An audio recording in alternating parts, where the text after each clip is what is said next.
তো বন্ধুরা দেখো, এখানে আমি আবার তোমাদের সামনে এসে গেছি। এখানে আমি দেখো পেঁয়াজটাকে হালকা করে ভেজে নিচ্ছি, বেশি ভাজলে হবে না, পেঁয়াজটাকে অল্প হালকা করে ভাজবো। তো বন্ধুরা এখানে দেখো, এখানে আমি আলু কেটে রেখেছি, একটা টমেটো দিচ্ছি, আর এখানে আমি মাছগুলো ভেজে রেখেছি। আর এই যে করলা আলুর ভাজা করব, সব কেটে আমি রেখেছি, পেঁয়াজ আছে, করলা আলু সব আছে, তো লঙ্কা আছে, ঠিক আছে। আর এখানে দেখো মাছের মশলা আছে, মাছের তরকারিতে দেবো লবণ, এতে নুন আছে, তারপর একটু আদা রসুন আছে, ধনে জিরে গুঁড়ো, তারপর গোলমরিচের গুঁড়ো আছে এটাতে।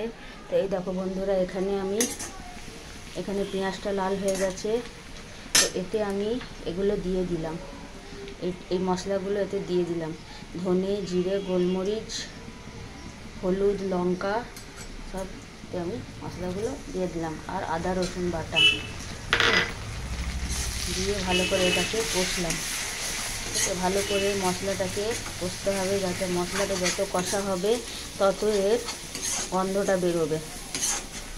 বন্ধুরা দেখো, মশলাটা কষা হচ্ছে, আমি তো আঁচটা একটু জোরে করে দিলাম,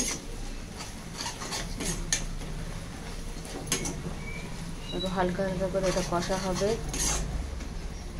বন্ধুরা এই টমেটো যেটা আছে, টমেটো কাটা আছে, এটা আমি এতে দিয়ে দিলাম যাতে করে গলবে, এটা ভালো করে আমি দিয়ে দিলাম। এরকম করে এটাকে দিয়ে দিলাম।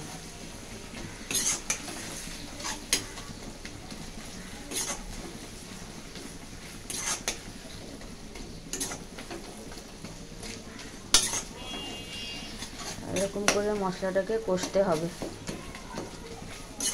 তো বন্ধুরা এই কাটা আলুটা আমি এটাতে দিয়ে দিলাম।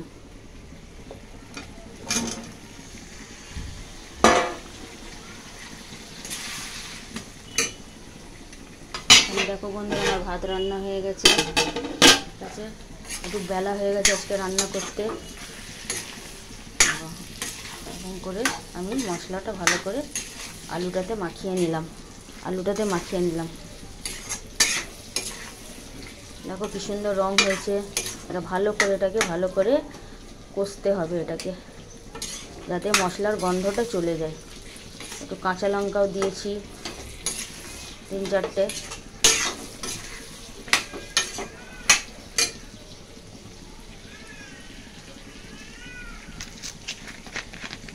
এটা একটু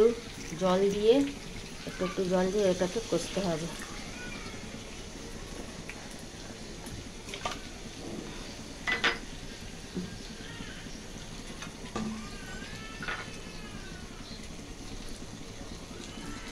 ধুয়ে আমি মশলাটা দিয়ে দিলাম, ভালো করে কষতে হবে এটাকে, তবে স্বাদ আসবে।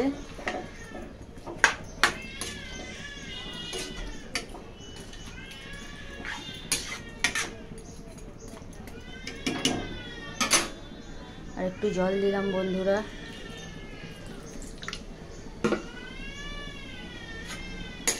দেখো বন্ধুরা,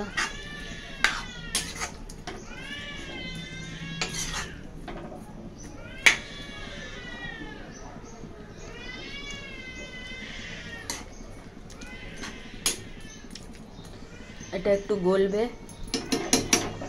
বন্ধুরা, এটা আমি একটু ঢেকে দিলাম, এটা একটু গলবে। তো বন্ধুরা এখন আমি এখানেই রাখছি, তরকারিটা যখন রেডি হয়ে যাবে তখন আমি তোমাদের দেখাবো। ওকে, বাই।